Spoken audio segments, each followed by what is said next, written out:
l'été 2025 et on va commencer sans plus tarder. Alors, on commence avec Ame to Kimito. L'histoire démarre un jour de pluie classique. Une femme croise un animal un peu bizarre posé sur le bord de la route. Mais ce n'est pas juste un chien, non, c'est un truc qui lui tend le parapluie. Ouais, déjà, le truc lui tend le parapluie comme si il voulait qu'elle l'adopte. En faisant un peu une manière mignon, en mode regarde comme je suis mignon, tu vas pas me laisser là sous la pluie. Hein. Du coup, elle le prend, elle l'emmène chez elle. Et c'est comme ça que leur petite vie à deux commence. On sait pas encore trop où ça va, c'est encore flou, mais cette histoire, en tout cas tout ce qu'on sait, c'est que ça va être une histoire slice of life, très chill, avec un peu d'histoire de yokai, parce que cet animal n'est pas qu'un chien classique, c'est un yokai. Donc, à voir, ça peut être vraiment très sympa, pas plus de choses à dire, hein. Ça sort le 6 juillet, et voilà. Ça a l'air un peu d'être un petit brin mélancolique aussi, donc graphiquement, ça a l'air vraiment doux, un peu de couleur pastel, enfin c'est très posé quoi.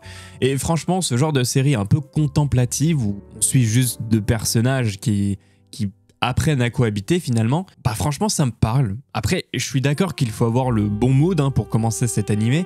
Donc si vous cherchez un petit animé qui sent bon la pluie d'été déjà, les moments calmes avec un soupçon de mystère, etc., gardez un œil sur Ame to Kimito. Et à l'heure où j'écris ce script, on n'a aucune plateforme de streaming prévue pour cet animé, mais ça risque de ne pas tarder. Alors là, préparez-vous à quelque chose de doux, de touchant même, et peut-être même un peu brutal par moment, car vous verrez que le thème de cet animé est sur des bases de crainte du social, manque de confiance en soi, harcèlement, bref, pas tout rose tout ça. L'animé se nomme Busu ni Hanataba o. On suit du coup Hanata Bata, une fille qui, selon ses propres mots, ne ressemble en rien à une fleur, malgré que son prénom pourrait laisser croire. Elle a des petits yeux, un physique qu'on qualifierait pas vraiment de gracieux, et elle sait que dans un monde comme le sien, elle est loin des standards de beauté. Pas de romance magique, pas de prince charmant pour elle, du moins c'est ce qu'elle pense. Et pourtant, chaque matin, elle prend soin des massifs de fleurs de l'école,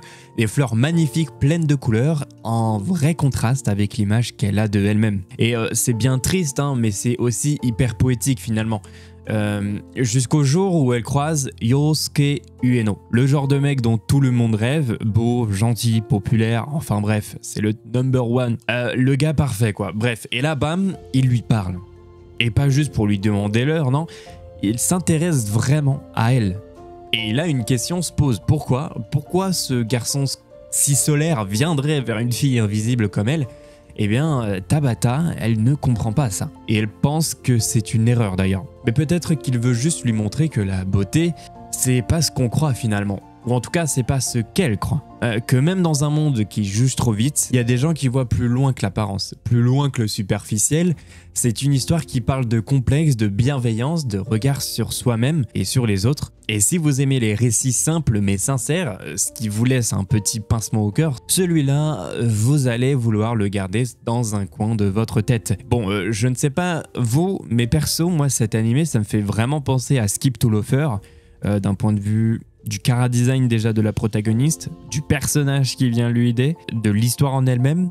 En tout cas, ça fait plaisir parce que Skip to Loafer était vraiment une masterclass, très belle romance.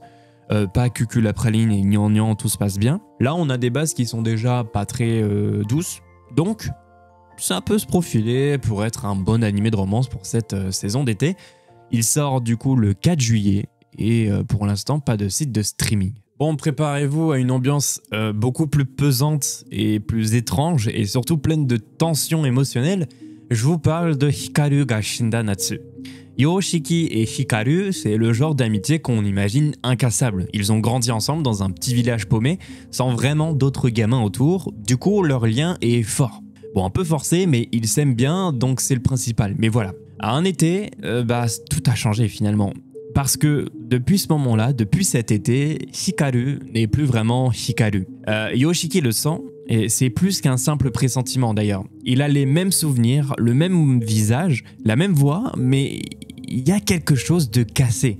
Mais quelque chose de terrifiant derrière ce regard trop calme, et quand Yoshiki finit par en parler à Hikaru, ou du moins ce qu'il en est devenu, cette chose lui montre une facette monstrueuse. Littéralement, un être venu d'ailleurs, qui lui dit « Si tu peux pas m'accepter comme ça, je te tuerai. Mais aussi, je t'aime. » Ouais, vous avez vu l'ambiance. Mais Yoshiki, lui, il est paumé, hein, ce que je peux comprendre. Dévasté, il veut retrouver son ami, mais il sait qu'il est déjà trop tard. Et malgré tout, il se rapproche de cette chose qui a pris la place de Hikaru, parce que c'est tout ce qui lui reste finalement. Et là-dessus, comme si ça suffisait pas, hein, le village commence à vivre des trucs vraiment très étranges, très bizarres. Du malaise dans l'air, une impression que tout pourrait s'effondrer. Ce n'est pas un simple récit d'horreur ou de fantastique, c'est une histoire troublante qui floute la ligne entre amour, perte, monstruosité et le déni.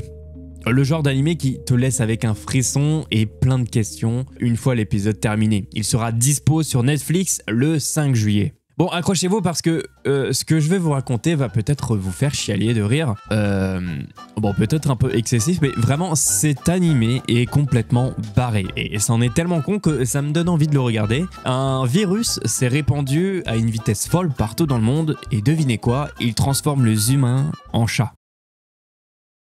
Oui, littéralement, des boules de poils mignonnes, mais complètement incontrôlables.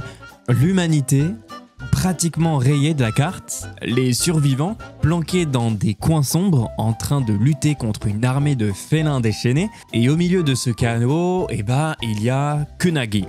Le mec n'a plus aucun souvenir de sa vie d'avant, par contre il a un sacré instinct de survie et surtout une connaissance ultra pointue des chats. Ouais, le problème, le virus se transmet juste avec un câlin. Ouais, juste un câlin, donc un peu de tendresse et c'est vraiment fini pour vous.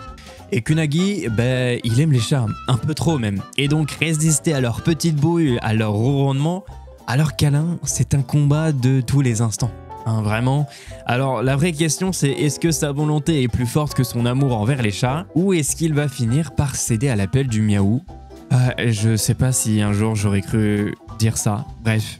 Vous l'aurez compris, c'est un animé d'horreur mais comédie où dans les œuvres normales, les chats seraient remplacés par des zombies. Bref, franchement, je ne pense pas avoir besoin d'en parler plus. Il sort sur Crunchyroll le 6 juillet. Et voilà mes petits loups, c'est déjà la fin de cette vidéo. N'hésitez pas, le like, l'abonnement, vous savez. Nous on se dit peut-être pas dans 2 semaines. En tout cas, vous verrez, la prochaine vidéo va peut-être être très spéciale. Bref, d'ici là, je vous laisse et j'espère à une prochaine.